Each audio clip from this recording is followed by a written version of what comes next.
Chapter 4. Emotions are like a recipe. The world is a construct of our sensations, perceptions, and memories, says Erwin Schrödinger, Nobel winning physicist. It is convenient to regard it as existing objectively on its own, but it certainly does not become manifest by its mere existence. A baby starts life with basic feeling states: high and low arousal, pleasant and unpleasant. It cries because of yucky feelings in its belly. The parent might ask the baby, even if they can't talk, "Are you hungry?" The child then learns to associate the feeling in the belly with hunger after a bottle or a breast filled with milk removes the pangs. The same is true in how we learn to label emotions. This education is provided by those around us, just like how we learn to walk, talk, read, write, and ride a bike. We are taught outright or through acquired knowledge how to distinguish between similar colors, like the difference between maroon and burgundy that come in the Crayola crayon box. That is, if you get the big pack. Or how to understand what a ball is versus a balloon. They are both round but have different uses. Ideally, we have also learned the difference in feeling states, such as sad and miserable, infatuation and love, or depression and the flu. In advance of a project, an architect might create a model of what they are building, like a new restaurant. According to Build, a digital publication dedicated to the construction and property markets, creating a small scale model is often the most critical aspect of success. Models of buildings are a way for architects to bring their proposals to life. The details help the client and designer alike. The client knows what they approve, and the model may allow an architect to discover previously unseen flaws or inspire them to take their design to newer and bolder limits. We have an internal model of the world of which we are the architects, constructed with sensory data as part of the building materials. While many people can view and appreciate an architect's model, we are the only ones who can experience our internal model. When I see a red rose, I don't know if I perceive the same red as someone else. In my experience, I only know the shade of red I perceive. Everything we experience is based on our internal model. The good news is that our internal model is dynamic. Neuronal wiring constantly updates as we learn and develop. How our brain constructs the difference between a ball and a balloon is based on the specific components we learn that make up each. The same can be said for the construction of our emotional responses. It's funny how, as children, we learn the differences between a ball and a balloon, but not necessarily the finer distinctions between our emotional states. The relationship between food and emotions. If you're not looking at it, take a look at your screen. In this image, you will see a graph similar to the one in the last chapter, exchanging high arousal for starving, that feeling we get when we need to eat or have low blood sugar. Low arousal is like the sedated feeling that can come with feeling satisfied. I replaced unpleasant with spit it out because it tastes so badly. Lastly, I exchanged pleasant with delicious because it tastes so good. Those words can easily fit into emotional experiences involving food and life. Once again, everyone's experience is theirs alone. This is an attempt to visualize how emotions can relate to food experiences. There's another significant way in which food and emotions are similar. Both rely on our perception or sensory input. Multiple senses influence our food experience. Some people think taste and flavor are the same thing. Taste is the perception of sweetness, salty, bitter, sourness, and umami, or savory. When it comes to flavor, we use the sense of taste, sight, touch, and smell. According to experts at the Center for Hearing and Speech, listening to certain types of music can impact how you perceive the flavor. as well as the sound of the food. For instance, the sound of a crisp apple or a crunchy chip can indicate freshness. While we think this is all happening in the mouth, the actual work is done in the brain. Sensory signals are used like ingredients in a recipe. Picture the internal model as a restaurant. The kitchen, our brain, is filled with recipes of experiences, including the associated decisions, thoughts, behaviors, and feelings. The simplest example of an emotion recipe is walking on a trail with a friend. A large, fluffy, unleashed dog approaches. The dog's tail is wagging, almost so hard it could take down a tree. It appears as if it's almost smiling. The dog slowly approaches, seemingly in search of some scratches. The feeling of puppy love makes the heart swell, and a beaming smile appears as the thoughts of a prior pet come to mind. But not so much for the friend, who is focused on the dog's large size and the missing leash. The smile is the appearance of teeth, which is perceived as aggressive. Fear of being attacked has the friend frozen where they stand. The dog approaches, the heart races, and the body chills. In this story, the two people had the opportunity for the same sensory input, but experienced the moment differently due to their prior interactions with dogs. Our emotional responses are unique to us, and we can only guess that of others because we can't peer into someone else's internal model of the world. Many want people to feel how we feel, love as we love them, and know how we feel without speaking. This is impossible, as we can only guesstimate, which is why I believe empathy can be powerful, dangerous, and misused. Dictionary.com defines empathy as the physiological identification with or vicarious experiencing of the emotions, thoughts, or attitudes of another. The German word for empathy is Einfühlung, which means feel into. The power to feel with someone allows them to be cared for, which is essential for building interpersonal relationships and bonding with others. But it can also bring up personal feelings and experiences that could cloud judgment or impose what happened to us onto the situation. It might also make us favor the person we empathize with, perhaps ignoring others' plight in favor of theirs. This is called empathy-induced altruism. For example, Joe empathizes with Jane because she's suffering financially, and he has been in a similar situation earlier in his life. His empathy causes Joe to be benevolently motivated to help Jane. Let's say Jane works for Joe. Joe's empathy towards Jane leads him to promote her, even though others in the company are more qualified and equally in need of a financial lift. Only Joe doesn't know it. Strong emotions can unduly influence thoughts and decisions. We must evaluate empathy's toll on our energy when we feel too much for others. I'm not for or against empathy. Just like any emotion, there can be pros and cons given the situation and its use. Like sugar, you can have too much or too little. Sometimes the recipe doesn't call for it at all. When it comes to emotions, feel in too much and you might drown in the feeling, or ignore the needs of others in favor of the person you are empathetic for. Feel too little and you lack the emotional connection to others needed to support them.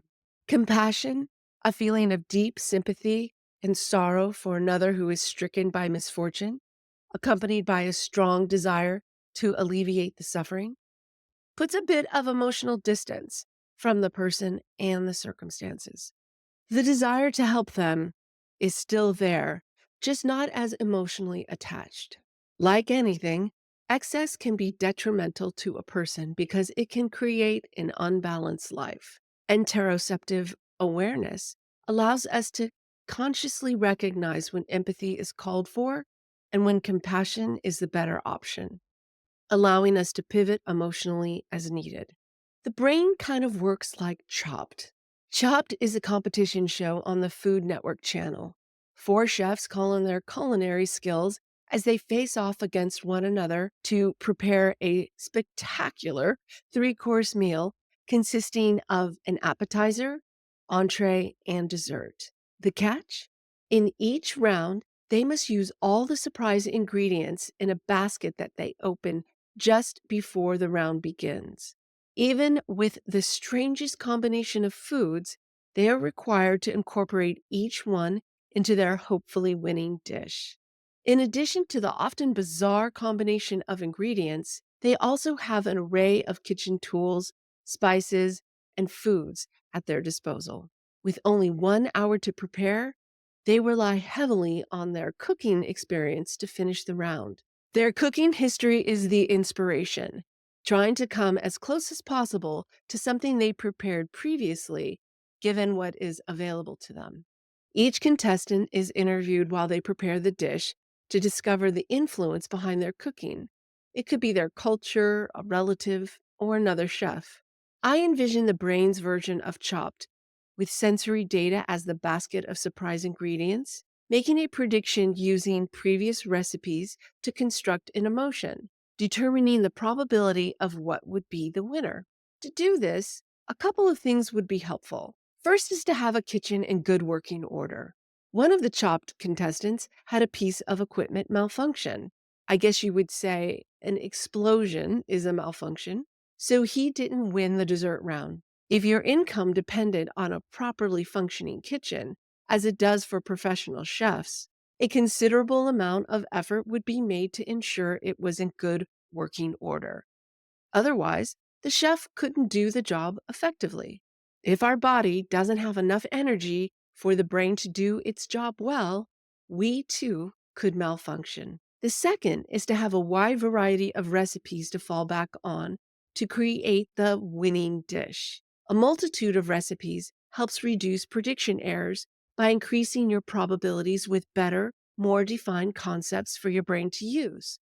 Think about how many recipes contain pasta as an ingredient. How many Italian recipes call for salt, olive oil, tomatoes, and garlic? Lots. Spaghetti doesn't tell you what you will see on your plate as much as spaghetti bolognese or carbonara. We have expectations that come with how we label our emotions, just like we do with our food. How an emotion is like a taco. A friend raised on the East Coast told me how much he loved his mom's tacos when he was a kid. His aunt took him on a trip to San Diego. She asked him if he wanted a taco for lunch, to which he replied, yes, remembering how much he liked the ones his mom made for him. He threw a fit when the food was delivered, telling his aunt that these weren't tacos. He refused to taste it, saying they looked nothing like his mom's. His mom's recipe was more like a cross between a taco and a sandwich, and this wasn't even close to it.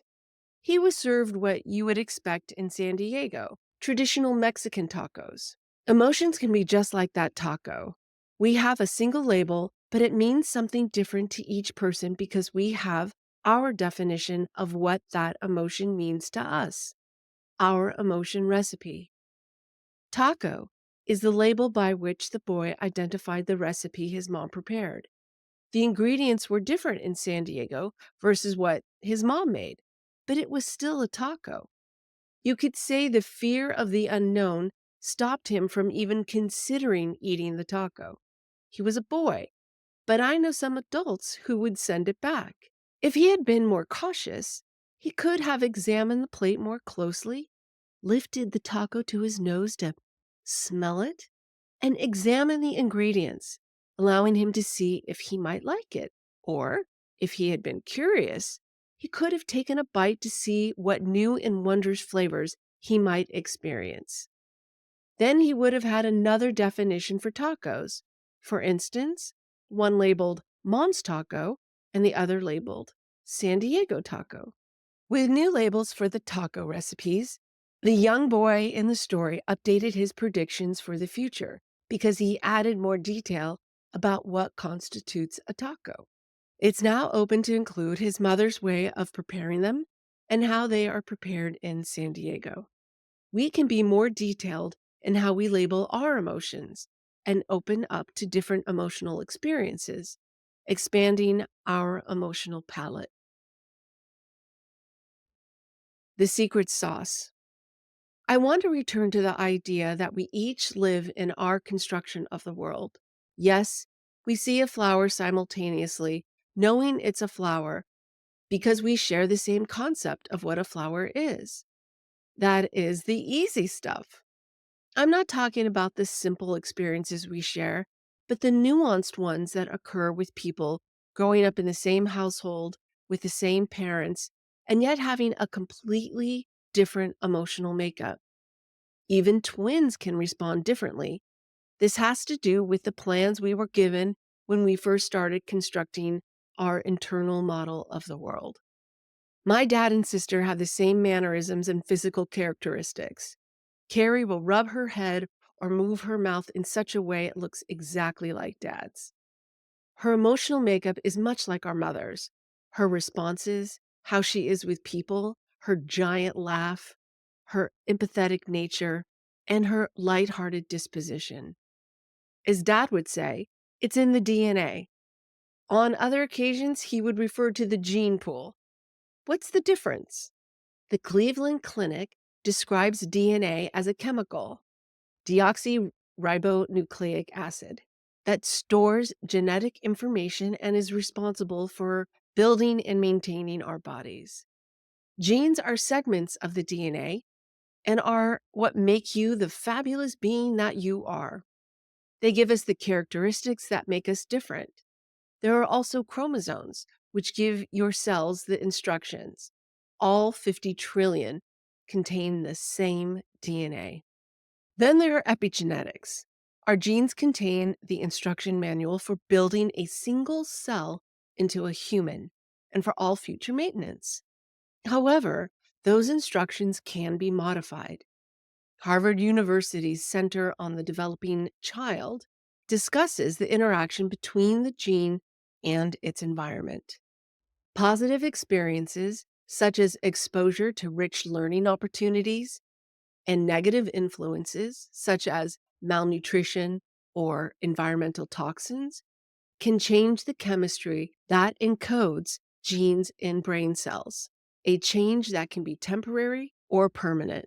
This process is called epigenetic modification. Some of these changes, like exposure to environmental factors, can be passed on from parent to child or intergenerational inheritance.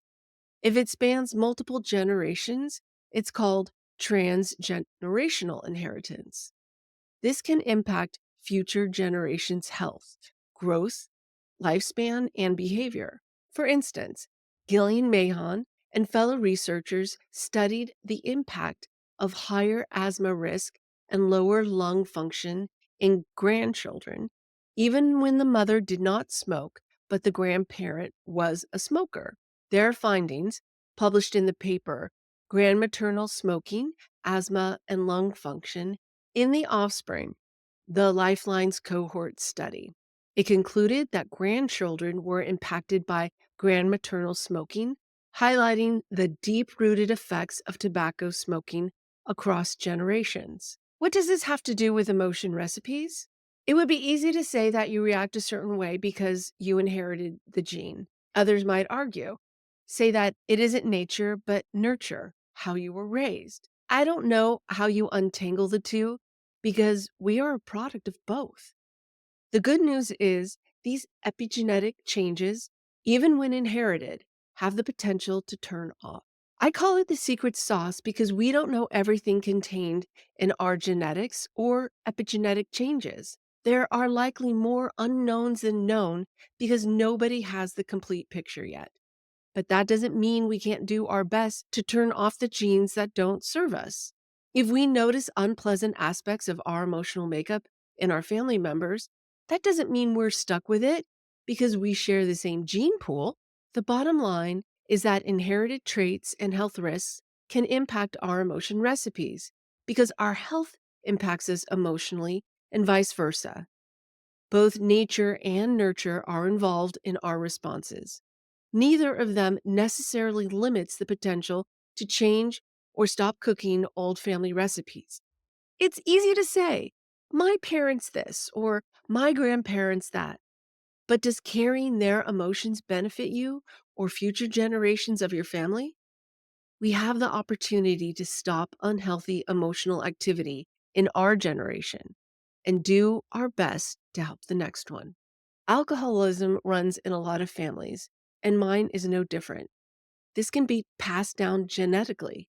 My mother died of cirrhosis of the liver at age 59. From things my mom said to my siblings and me, there is a suspicion that my mother was sexually abused, although it has not been confirmed. It would make sense why I, too, was sexually abused as a child. The shame that comes with it makes hiding these experiences and other unpleasant events an inheritable pattern of behavior because of both nature and nurture. I chose to confront the shame I erroneously carried from my own experiences and not follow my mother's road of drinking to drown out unpleasant feelings. It has given me the freedom to go from being all the labels I had for myself. I am the child of an alcoholic. I am the victim of sexual abuse. I am the woman betrayed by someone I love, and all the other casualties of my life. This is how I perceive myself, the I am. My past was a constant topic of conversation in my head, keeping me focused inward and looking in the rearview mirror of my life. Now I try to perceive myself with the label human, zooming out from the narrow descriptions I once identified as, and much more focused outward towards the future. I couldn't look backward and forward simultaneously, and forward facing seem more productive. Not that I don't need to examine the depths of who I am anymore. It's a balance. Yep, there's that word again. I zoom in when I need to if my prior pain is getting in my way of the present. But in my experience, I have found that not having labels that cling me to my past modifies the theme of who I am, altering the perspective of my life. As for personality traits, these too can be managed. I was born independent and stubborn, and I strongly prefer to be in charge. My grade school had a volunteer program for traffic patrol at lunchtime and after school. 3 other students and I got to wear a cool vest and a bright yellow construction hat while holding out a large stop sign. We each occupied a corner. As a fellow student arrived across the street, only one person could yell, "Stop all traffic!" And upon coming to a successful crossing, cry out, "Back to your post." That person was usually me. Taking the lead was welcomed and natural for me, and it still is. Only now, with awareness, I do have a greater opportunity to see when I'm overbearing where I was clueless before. As for stubbornness, my husband is still trying to get me to work on it. Hey, I'm a work in progress. Some say this is because of my genetics, others say it is epigenetics. Or is it because on the day of my birth, the stars influenced the person I am today? All I know, be it the stars, genetics, or the cumulative experiences over the years, is that I can still attempt to change my behavior and how I proceed through the world with increased awareness. My niece has repeatedly shown me her capacity for change. She still may not put her socks on when it's cold, but she has become more aware of her feelings and the feelings of others. Proof that pretty much everyone has the capacity, big or small, our behavioral changes can influence life to come. And what dramatically influences our behaviors? Our emotions. And now we will pull it all together from sourcing the ingredients to determining which recipe is used, how it is served, and how it gets consumed.